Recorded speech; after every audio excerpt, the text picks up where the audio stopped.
Recently perplexity का जो pro feature है एयरटेल के जितने भी यूजर्स हैं उनको फ्री में मिला, लेकिन आपने लॉगिन तो कर लिया लेकिन आपको पता नहीं है कि आखिर किस तरीके से उसे यूज़ करना है। तो आज की वीडियो में आपको कुछ ऐसी चीज़ें बताने वाला हूँ कि आखिर कैसे मैंने कुछ ऐसे फीचर्स उससे ढूंढ निकाले हैं जो कि चैट जीपीटी प्रो होने के बाद भी मैं तब भी कुछ ऐसी चीज़ें हैं जो कि चैट जीपीटी भी नहीं कर पाता जो परप्लेक्सिटी कर पाएगा। तो इस वीडियो में मैं आपको पता चलेगा कि आखिर किस तरीके से परप्लेक्सिटी को यूज़ कर पाएंगे अपने काम को ईजी करने में। एंड इवन एंड में मैं आपको ये एक टेक्निक बताने वाला हूँ। अगर आप एक फ्रीलांसर हैं या वीडियो एडिटर हैं तो एंड में मैं आपको एक टेक्निक बताऊंगा जिसकी वजह से आपको ये सिर्फ और सिर्फ आपके काम को ईजी करने में नहीं बल्कि आपको क्लाइंट लाने में मदद करेगा। तो एंड तक बने रहना। लेकिन सबसे पहले एक कंफ्यूजन में आपकी दूर कर लेता हूँ। कई लोगों को समझ नहीं आता कि आखिर आपके पास चैट जीपीटी भी है, परप्लेक्सिटी भी है, तो आखिर दोनों में फ़र्क क्या है। मैं आपको एक चीज़ बता देता हूँ कि ये जो दोनों टूल हैं इन दोनों का पर्पस बिल्कुल अलग है। मेरे पास चैट जीपीटी प्रो था तो मैंने सोचा कि परप्लेक्सिटी का मैं क्या ही यूज़ करूँ, लेकिन जब मैंने इसके बारे में जानना स्टार्ट करा तो मुझे पता चला कि इसके अंदर कुछ ऐसे फीचर्स हैं जो कि चैट जीपीटी भी उस लेवल तक नहीं कर पाएगा। तो मैं आपको बता देता हूँ जो चैट जीपीटी है वो मोस्टली क्रिएटिव वर्क के लिए बना है। क्रिएटिव वर्क यानी कि जहाँ पर आपको कुछ जो आउटकम चाहिए होता है वो कुछ यूनिक चाहिए होता है। लेकिन जो परप्लेक्सिटी होता है, परप्लेक्सिटी जो भी डाटा आपको देता है वो डाटा एक्यूरेट होता है क्योंकि वो रिसर्च के लिए यूज होता है। क्योंकि परप्लेक्सिटी जो डाटा कलेक्ट करता है वो इंटरनेट से करता है। तो एक तरीके से ये एक रिसर्चर टूल है। अब आप में से कई सारे लोग बोलेंगे कि रिसर्च का काम क्या चैट जीपीटी भी तो कर पाएगा, लेकिन जो परप्लेक्सिटी है वो पर्टिकुलरली इसी चीज के लिए बना है। तो उसका जो रिसर्च का जो डाटा है वो 100% एक्यूरेट होता है। जहां पर चैट जीपीटी में आपको गलती देखने के लिए मिलेगी लेकिन परप्लेक्सिटी में आपको गलती देखने के लिए नहीं मिलेगी। तो इसीलिए जहां मैं पहले चैट जीपीटी का यूज करता था कुछ चीजों के लिए, अब मैं पूरी तरीके से परप्लेक्सिटी का यूज करता हूं। तो आइए मैं आपको आगे बताता हूं कि आगे किस तरीके से वो फीचर्स को आप यूज कर पाएंगे। जैसे आपके सामने परप्लेक्सिटी ओपन होगा तो वहां पर आपको मल्टीपल सर्च ऑप्शन दिखेंगे। तो कई सारे लोगों को कंफ्यूजन होती है कि आखिर मल्टीपल सर्च ऑप्शन हमें किस समय कौन सी चीज यूज करनी चाहिए। आपको बस 2-3 चीजें याद रखनी है कि इसमें आप जब वेब सर्च कर रहे होते हैं, वेब सर्च का मतलब होता है कि जो डाटा कलेक्ट होगा वो पूरा का पूरा इंटरनेट से कलेक्ट होगा। और दूसरा इसमें होता है एकेडमिक सर्च, यानी कि अगर आप लेट्स सपोज आप एक वीडियो एडिटर हैं और आपके क्लाइंट डॉक्यूमेंट्री वीडियो बना रहे हैं तो आपको उसके लिए डाटा कलेक्ट करना है। तो आप चाहें तो वेब सर्च से भी कर सकते हैं, लेकिन अगर आपको पर्टिकुलरली एक टॉपिक के ऊपर ढूंढना है तो आप एकेडमिक सर्च कर सकते हैं। उससे क्या होगा कि आप उस डाटा को कलेक्ट कर पाएंगे। लेट्स सपोज आपके क्लाइंट ने वीडियो बनाई है कि आखिर आने वाले 5 साल में इंडिया में क्या चीज चेंज होने वाली है। उसमें उन्होंने किसी इकोनॉमिक रिपोर्ट के बारे में बात करी है। अगर यही सेम चीज आप गूगल पे जाके सर्च मारेंगे तो हो सकता है कि आपको डाटा ना मिले, हो सकता है कि आपको बहुत ज्यादा टाइम लगे, बहुत ज्यादा नीचे जाना पड़े एंड फिर जाके आपको एक्यूरेट डाटा मिले। लेकिन यहाँ पर आप सिंपली उस चीज को सर्च मारेंगे तो ये आपको पूरा का पूरा डाटा निकाल के दे देगा।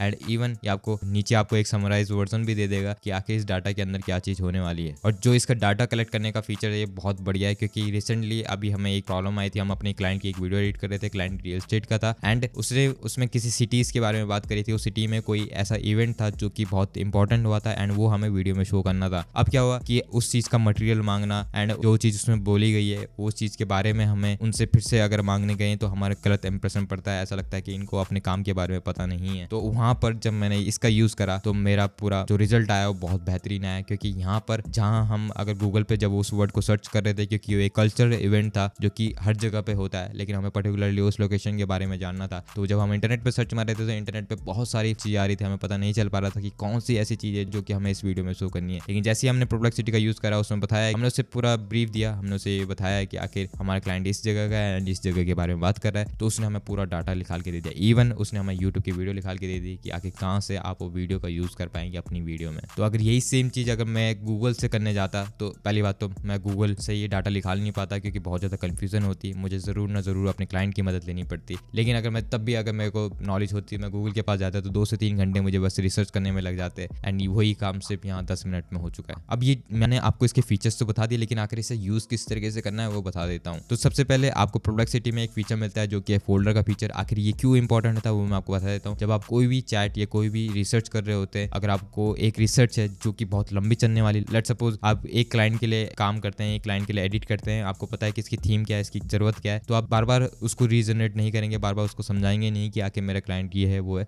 तो वहां पर फोल्डर बहुत बढ़िया तरीके से काम करता है एंड मोस्टली मैं फोल्डर के अंदर ही काम करता हूँ। तो इसमें फोल्डर का ये फीचर्स बहुत ज्यादा बढ़िया है एंड मैं आपको एक टेक्निक बताता हूँ जिसकी वजह से आपका जो आउटपुट होगा वो 10x ज्यादा एक्यूरेट एंड बहुत बढ़िया तरीके से आप उस फोल्डर फीचर को यूज कर पाएंगे। आपको इंस्ट्रक्शन के अंदर जाना है एंड ऐड द इंस्ट्रक्शन को ऐड करना है एंड यहाँ पर आप जो भी चीज पुट करेंगे ये एक तरीके से ऐसा है कि आपने उस फोल्डर को ये बता दिया है कि उस फोल्डर की रिस्पॉन्सिबिलिटी क्या है। जब भी मैं सर्च मारूंगा, अगर मैं उसमें कोई भी चीज सर्च मार रहा हूँ, मैंने उसे बता रखा है कि इसका डाटा जो भी कलेक्ट करे वो ऑस्ट्रेलिया से रिलेटेड कलेक्ट करे तो वो ऑस्ट्रेलिया से रिलेटेड ही कलेक्ट करेगा। तो यहाँ पर मैं आपको एक ऐसा प्रॉम्प्ट का स्ट्रक्चर देने वाला हूँ जिसमें आपको सिंपली कुछ नहीं लिखना, आपको उसमें ये लिखना है कि आखिर मुझे ये टास्क कराना है इस फोल्डर से एंड वो आपको उस प्रॉम्प्ट को बहुत अच्छी तरीके से निकाल के देगा एंड उस प्रॉम्प्ट को आप जब इंस्ट्रक्शन के अंदर डालेंगे तो जो आपका फोल्डर है एक तरीके से आपको उस पर्टिकुलर गाइड की तरह काम करेगा। आप वहाँ पर जो भी चीज़ सर्च मारेंगे उसको पता है कि मुझे act as a researcher, act as a video editor या act as a script writer use करना है। तो उसके माइंड में पहले से ही रहेगा, आपको बार बार वो डालने की जरूरत नहीं पड़ेगी। और ये स्ट्रक्चर मैं आपको देने वाला हूँ, ये स्ट्रक्चर हर जगह काम करता है। आप चाहे ChatGPT यूज़ करें, चाहे कहीं और यूज़ करें। कई सारे लोगों को प्रॉम्प्ट लिखना नहीं आता तो वो इस टेक्निक का यूज़ कर सकते हैं। इस टेक्निक से आप जो भी प्रॉम्प्ट लिखेंगे वो बहुत बढ़िया तरीके से लिखेगा। और कुछ चीज़ें मैं आपको बता देता हूँ कि एज अ वीडियो एडिटर आप किस तरीके से इसे यूज़ कर पाएंगे। आपने देखा होगा, आप जैसे हम एडिटिंग करते हैं, जैसे मैं DaVinci टूल का यूज़ करता हूँ, लेकिन उसमें क्या दिक्कत है कि जो DaVinci टूल है उसके ऊपर ट्यूटोरियल बहुत कम है। तो कई बार ऐसा होता है कि जब मैं एडिटिंग कर रहा होता तो कुछ ऐसी चीज़ें आती हैं जो कि इंटरनेट पर नहीं मिल पाती हैं, इंटरनेट पर मुझे पता नहीं है। सबसे बड़ी प्रॉब्लम ये है कि हमें पता नहीं है कि आखिर इस प्रॉब्लम को बोलते क्या है। तो वहाँ पर जो परप्लेक्सिटी का फीचर्स है वो यहाँ पर भी आपको मदद करेगा।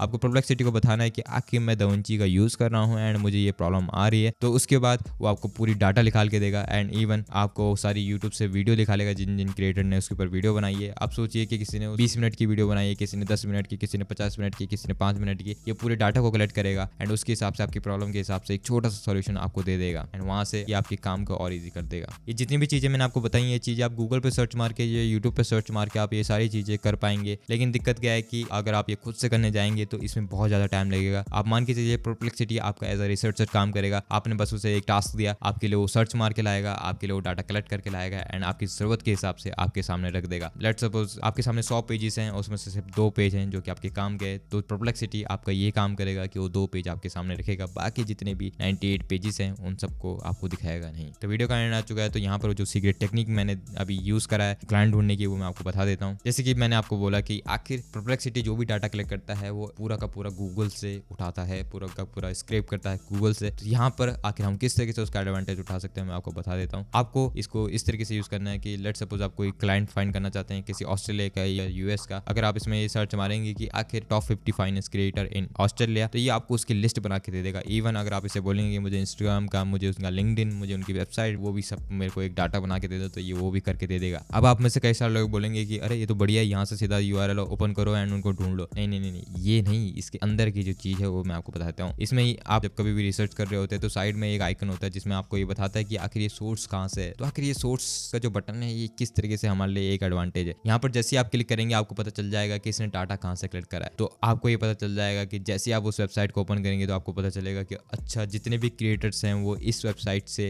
ये डाटा कलेक्ट कर रहा है एंड उस वेबसाइट के अंदर आप जाएंगे तो उस वेबसाइट के अंदर आपको और ज़्यादा क्रिएटर दिखेंगे, क्योंकि वो जो डाटा कलेक्ट कर रहे हैं, जो वेबसाइट डाटा प्रोवाइड कर रही है क्रिएटर का, वो सिर्फ एक क्रिएटर का तो डाटा प्रोवाइड कर नहीं रही है, तो उसके अंदर मल्टीपल क्रिएटर्स हैं उसी इंडस्ट्री के अंदर। तो यहाँ से आपको पता चलेगा कि आखिर इतने सारे क्रिएटर्स की लिस्ट आपको मिल जाएगी। आपको ये मिल जाएगी आखिर कौन कौन सी ऐसी वेबसाइट्स होती हैं जहाँ से आप लीड्स कलेक्ट कर सकते हैं जो कि क्रिएटर्स हैं। तो वो सारी चीज़ें आपको यहाँ पर मदद मिलेगी। तो ये थी टेक्निक जो कि अभी मैंने रिसेंटली निकाली है। मैं ज़रूर इसको यूज़ करूँगा। बताना इसके ऊपर अगर वीडियो चाहिए तो मैं इसके ऊपर भी एक वीडियो लेके आऊँगा जिसमें मैं इसे यूज़ करूँगा। अगर परप्लेक्सिटी के बारे में आपको मैं अच्छी तरीके से बता पाया हूँ तो बताना, मैं जेमिनी के ऊपर भी लाऊंगा क्योंकि जेमिनी का भी ऑफर आया है जिसके अंदर आपको जेमिनी प्रो मिल रहा है। तो मुझे बताना कि मैं जेमिनी प्रो के ऊपर भी लेके आऊँ। अगर आपको यहाँ पर वो वीडियो दिख रही है तो यानी वो वीडियो बन चुकी है, यानी आप लोगों ने रिस्पॉन्स अच्छा दिया एंड ये वीडियो बन चुकी है, तो आप इस वीडियो को देख सकते हैं। अदरवाइज मिलता हूँ मैं आपको अगली वीडियो में।